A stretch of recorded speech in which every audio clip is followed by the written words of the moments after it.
నమస్తే welcome to Raj news నేను సంచన ఇక డీటెయిల్స్ చూస్తే తెలంగాణలో లోక్సభ ఎన్నికల నోటిఫికేషన్ మరో 2 రోజుల్లో విడుదల కానుంది. ఏప్రిల్ 18 నుంచి నామినేషన్ల స్వీకరణ మొదలవుతోంది. తొలి 2 రోజుల్లోనే మంచి ముహూర్తాలు ఉండడంతో అభ్యర్థులు నామినేషన్ల దాఖలుకు సన్నాహాలు చేసుకుంటున్నారు.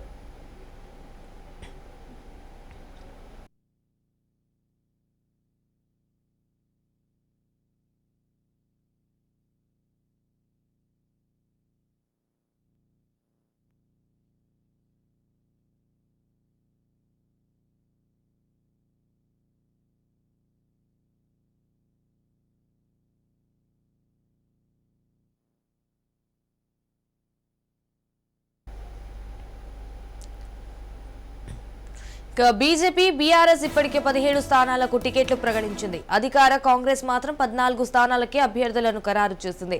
కరీంనగర్, ఖమ్మం, హైదరాబాద్ టికెట్పై ఇప్పటికే తేల్చడం లేదు.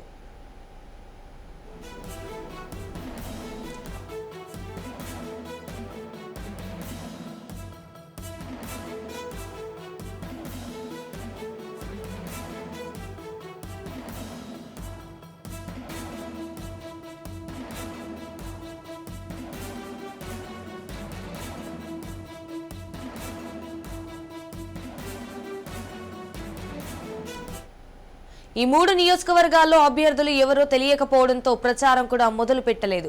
బీజేపీ బీఆర్ఎస్ 17 స్థానాల్లో ప్రచారం చేస్తుండగా కాంగ్రెస్ 14 స్థానాల్లో మాత్రమే ప్రచారం చేస్తోంది.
తెలంగాణలో లోక్సభ ఎన్నికల నోటిఫికేషన్ మరో 2 రోజుల్లో విడుదల కానుంది. ఏప్రిల్ 18 నుంచి నామినేషన్ల స్వీకరణ మొదలవుతోంది.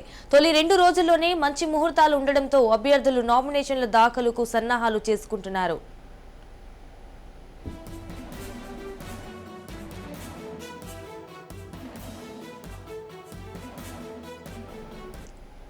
బీజేపీ బీఆర్ఎస్ ఇప్పటికే 17 స్థానాలకు టికెట్లు ప్రకటించింది. అధికార కాంగ్రెస్ మాత్రం 14 స్థానాలకి అభ్యర్థులను ఖరారు చేసింది. కరీంనగర్, ఖమ్మం, హైదరాబాద్ టికెట్లపై ఇప్పటికే తేల్చడం లేదు. రైట్గా దీనిపై మరింత సమాచారం మా ప్రతినిధి విక్రాంత్ ఫోన్ ద్వారా అందిస్తారు. విక్రాంత్, చెప్పండి. Good morning Sanjana. మొత్తానికి ఇప్పటికే 17 పార్లమెంట్ స్థానాలకు గాను అభ్యర్థులను 14 మందిని ఇప్పటికీ ప్రకటించింది. ఈ రోజు మరో 3కు సంబంధించి ఖమ్మం, కరీంనగర్, హైదరాబాద్ ఈ 3 పార్లమెంట్ స్థానాలకు సంబంధించిన అభ్యర్థులను కూడా ఈ రోజు ప్రకటించే అవకాశం కనిపిస్తా ఉంది. ఇక ఎల్లుండి నుంచి ఏప్రిల్ 18 నుంచి కూడా నామినేషన్ల స్వీకరణ మొదలవుతుండడంతో కూడా మొదటి 3 రోజుల్లో కాంగ్రెస్ ఎంపీ క్యాండిడేట్స్ మాత్రం నామినేషన్స్ వేసే అవకాశం కనిపిస్తుంది. 17 పార్లమెంటు స్థానాలకు సంబంధించి కూడా వారు నామినేషన్లు వేసే సమయంలో ముఖ్యమంత్రి పిసిసిగా ఉన్నటువంటి రేవంత్ రెడ్డి స్వయంగా హాజరు కావాలని కూడా నిర్ణయించుకున్నారు. దీనికి సంబంధించి ఇప్పటికే ఎవరు ఏ రోజు నామినేషన్ వేయాలి, ఏ సమయానికి వేయాలనే దానిపైన కూడా ఒక క్లారిటీకి వచ్చినట్టు తెలుస్తా ఉంది. ఇప్పటికే 14 పార్లమెంట్ స్థానాలకు సంబంధించి కూడా అభ్యర్థులను ఖరారు చేసిన నేపథ్యంలో కూడా కరీంనగర్, ఖమ్మం, హైదరాబాద్ టికెట్ పై కూడా ఇంకా నిర్ణయం తీసుకోలేదు. ఈ రోజు అర్ధరాత్రి లోపు కూడా నిర్ణయం తీసుకునే అవకాశం కనిపిస్తా ఉంది. ప్రధానంగా ఈ 14 పార్లమెంట్ స్థానాలకు సంబంధించిన అభ్యర్థులతో కూడా స్వయంగా ముఖ్యమంత్రి రేవంత్ రెడ్డి కూడా ముఖాముఖిగా సమావేశమయ్యారు. ఖచ్చితంగా గెలిపే లక్ష్యంగా కూడా ముందుకు సాగాలని నిర్ణయం తీసుకున్నారు. ప్రధానంగా నామినేషన్స్ వేసే రోజు నుంచి కూడా చివరి రోజు వరకు కూడా ప్రతిరోజు కూడా ప్రజల్లోనే ఉండాలనే దిశానిర్దేశం చేశారు. స్వయంగా నామినేషన్ కార్యక్రమానికి కూడా తాను స్వయంగా వస్తానని కూడా ప్రతి అభ్యర్థికి కూడా ఇప్పటికే చెప్పిన పరిస్థితి కనిపిస్తా ఉంది. ఇది ఇలా ఉంటే ఈ రోజు నుంచి కూడా 2 రోజుల పాటు కేరళ రాష్ట్రానికి కూడా ముఖ్యమంత్రి రేవంత్ రెడ్డి వెళ్ళనున్నారు. ప్రధానంగా అక్కడ పోటీ చేస్తున్నటువంటి రాహుల్ గాంధీ, అదేవిధంగా కేసీ వేణుగోపాల్ నియోజకవర్గాల్లో కూడా ఈ రోజు రేపు 2 రోజుల పాటు ప్రచారం చేయనున్నారు. ప్రధానంగా మిగతా 3 రాష్ట్రాలకు సంబంధించి కూడా ముఖ్యమంత్రి రేవంత్ రెడ్డికి ఆహ్వానం అందినట్టు తెలుస్తా ఉంది. తమ రాష్ట్రానికి వచ్చి తెలుగు వాళ్ళు ఉన్న ప్రాంతాల్లో ప్రచారం చేయాలనేసి కూడా తమిళనాడు లాంటి రాష్ట్రాల నుంచి, తమిళనాడు, కేరళ రాష్ట్రాల నుంచి కూడా ఇప్పటికే ఆహ్వానం అందింది. ఈ రోజు నుంచి కూడా ఈ రోజు మధ్యాహ్నం కేరళ వెళ్ళనున్నారు. ఈ రోజు రేపు 2 రోజుల పాటు కూడా కేరళలో ముఖ్యమంత్రి రేవంత్ రెడ్డి ఉండనున్నారు. ప్రధానంగా ఈ 14 పార్లమెంట్ స్థానాలకు సంబంధించి కూడా ఇప్పటికే రివ్యూలు నిర్వహించిన నేపథ్యంలో కూడా ఇప్పటికే తన సొంత నియోజకవర్గం మహబూబ్నగర్ పార్లమెంట్ స్థానానికి వచ్చేటువంటి నారాయణపేటలో కూడా ఇప్పటికే భారీ బహిరంగ సభ ఏర్పాటు చేసుకున్నారు. ఈ 2 రోజుల పాటు కేరళకు వెళ్ళనున్న నేపథ్యంలో ఆ తర్వాత నుంచి కూడా వరుసగా ప్రతి పార్లమెంట్ పరిధిలో కూడా 2 నుంచి 3 భారీ బహిరంగ సభలకు ప్లాన్ చేస్తా ఉన్నారు. వచ్చే నెల మే ఫస్ట్ వీక్ లో కూడా ప్రియాంక గాంధీ, అదేవిధంగా రాహుల్ గాంధీ, ఏఐసిసి అధ్యక్షుడు మల్లికార్జున ఖర్గే వీళ్ళు ముగ్గురితో కూడా భారీ బహిరంగ సభకు మాత్రం ప్లాన్ చేస్తా ఉన్నారు. రాష్ట్రంలో 15 పార్లమెంట్ స్థానాలకు తగ్గకుండా కూడా గెలుచుకోవాలనే ఆలోచనలో కాంగ్రెస్ పార్టీ ఉంది. దానికి అనుగుణంగానే వ్యూహాలు రచిస్తా ఉంది. అందులో భాగంగానే ఆచితూచి టికెట్లను మాత్రం ఇస్తా ఉన్నారు. ఇప్పటికే 14 సీట్లు కేటాయించిన నేపథ్యంలో ఇంకా 3పై కూడా ఒక క్లారిటీ ఈ రోజు రావాల్సి ఉంది. ఖమ్మంకు నుంచి కూడా ప్రధానంగా 3 మంత్రులు ఉన్న నేపథ్యంలో కూడా ఆ 3 మంత్రుల కుటుంబకులకు సంబంధించిన వాళ్ళే అభ్యర్థులు ఉండడంతో కూడా కొంచెం కాంగ్రెస్ పార్టీ తలపట్టుకుంది. దానికి సంబంధించి ఎటు తెలుసుకోలేని పరిస్థితి వస్తుంది. కాకపోతే అక్కడ ఎవరికి ఇచ్చినా కానీ 100% కాంగ్రెస్ పార్టీ గెలుస్తుందనేది అనేక సర్వేలతో పాటు కాంగ్రెస్ పార్టీ కూడా విశ్వసిస్తా ఉంది.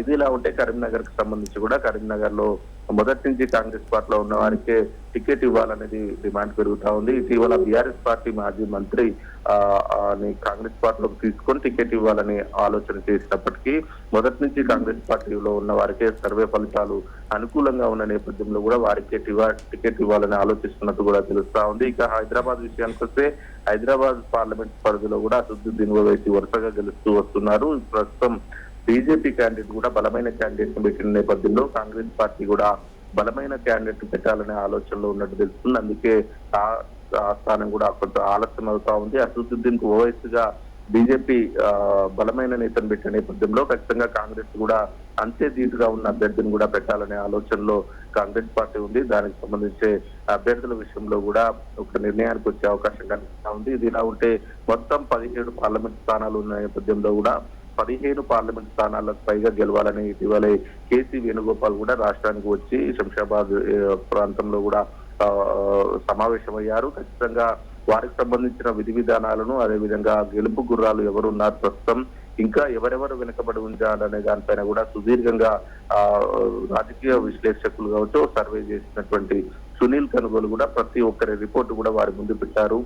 గెలుపు ఓటములు ఎలా ఉన్నాయనే దానిపైన కూడా సుదీర్ఘంగా 3 గంటల పాటు కూడా చర్చించిన నేపథ్యంలో కూడా 15 పార్లమెంట్ స్థానాలను గెలవడమే లక్ష్యంగా కూడా ఏఐసిసి దిశానిర్దేశం చేసింది. అందుకు అనుగుణంగా ముఖ్యమంత్రి పిసిసిగా ఉన్నటువంటి రేవంత్ రెడ్డి కూడా ఖచ్చితంగా 14 నుంచి 15 సీట్లు కైవసం చేసుకోబోతున్నామనేసి మాత్రం విశ్వాసం వ్యక్తం చేస్తా ఉన్నారు.